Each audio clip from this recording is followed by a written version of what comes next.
Hello and welcome back to What Sam Said.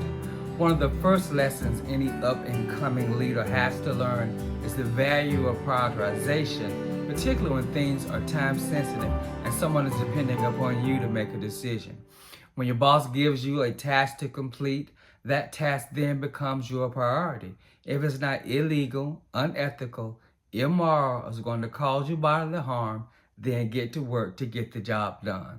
The last thing that any boss wants to hear is that you put his or her request on your list of things to do and then you forgot about it. One of my first supervisors shared with me years ago, those with authority are under authority. We all work for and are accountable to someone, Sam.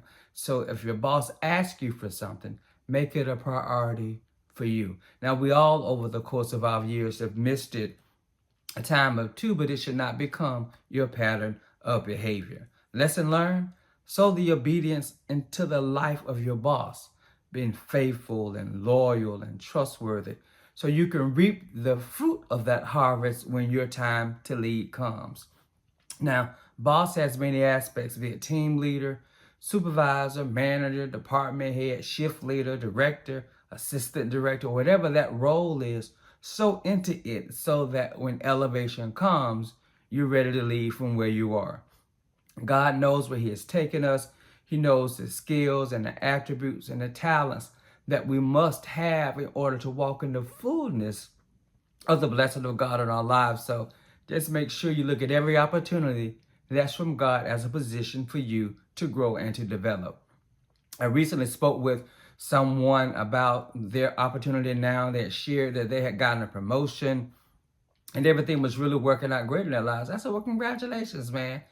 He said, but I also remember the time where I just didn't keep my mouth closed. I said, well, brother, I think we all been there. He said, during the pandemic, they assigned a team at home. They assigned a team to work from the office. And then unfortunately, there were some who were let go.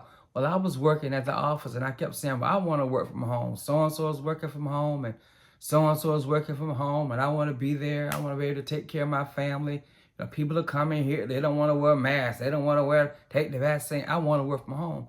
We got you, but you know, we just need you here right now. Well, I don't think it's fair. I want to go home.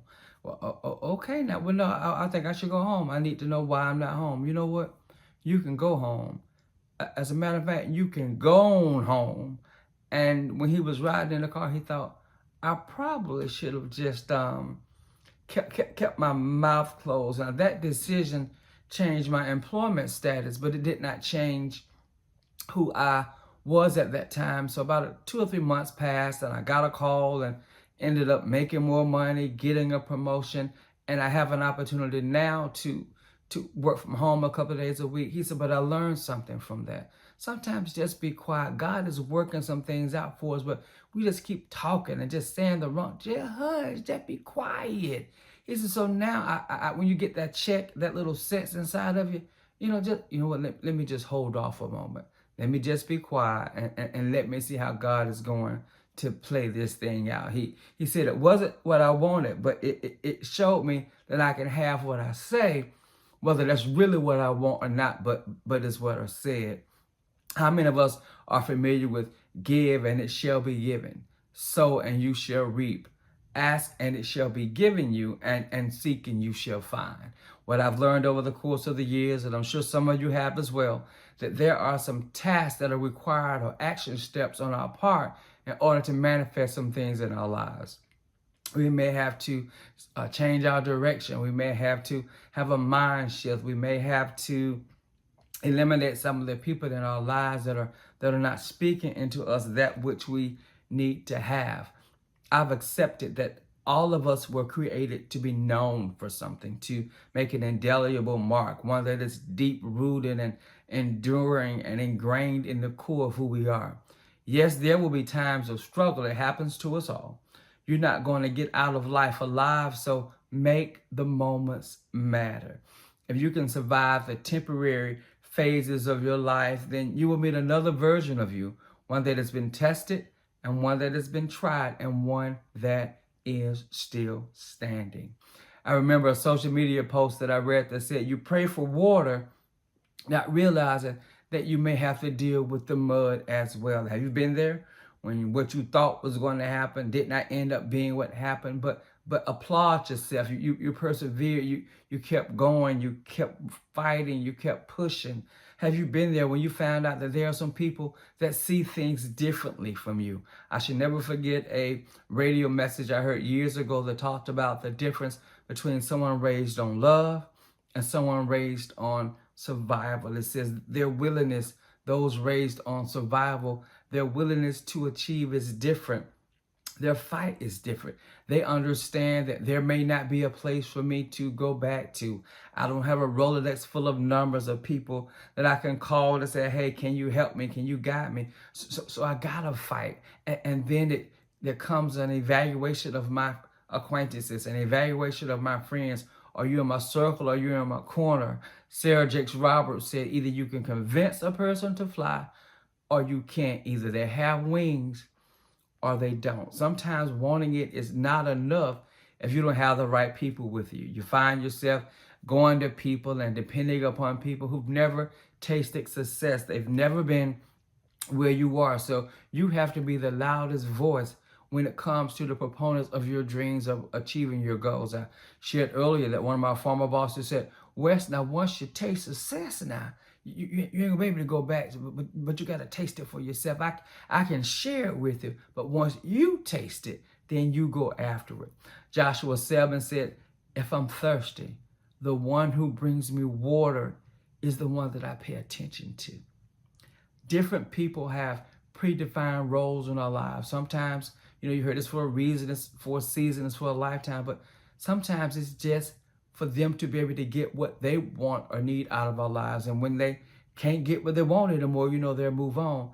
Now we have to be wise to accept that and move on as well. I remember Principal Coleman saying, be where your feet are.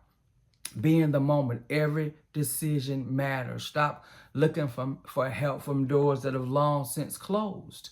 Jim Rohn said, success is something that you attract. It is what you do. So decide as an individual that I'm going to stop apologizing. I can't apologize for the favor that's on my life. I can't apologize for the gift that I have. I can't apologize that I am anointed to do certain things. I can't apologize for wanting more, for wanting to be successful, for working the way that I work. I'm not going to apologize for what God has placed on me or the gift, the calling, I'm not going to apologize for that, because if it's on me, then it's something that I'm supposed to do. If it's on you, it's something that you're supposed to do. There are people who are waiting for you in order to be able to get the wisdom and the guidance they so desperately need. In my own experiences, some of the most successful leaders that I've worked with and worked under have been those with the dual skill set of being trained in their sphere of influence, but also having some lessons learned. They've been schooled or learned along the way. And I heard someone say, well, learn from the learned. In closing, learn to work harder on developing you. This is not the time to know and not to do.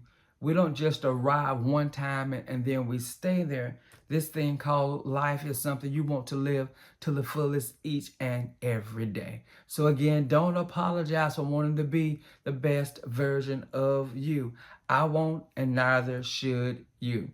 Before we close, I want to remind you of my last book.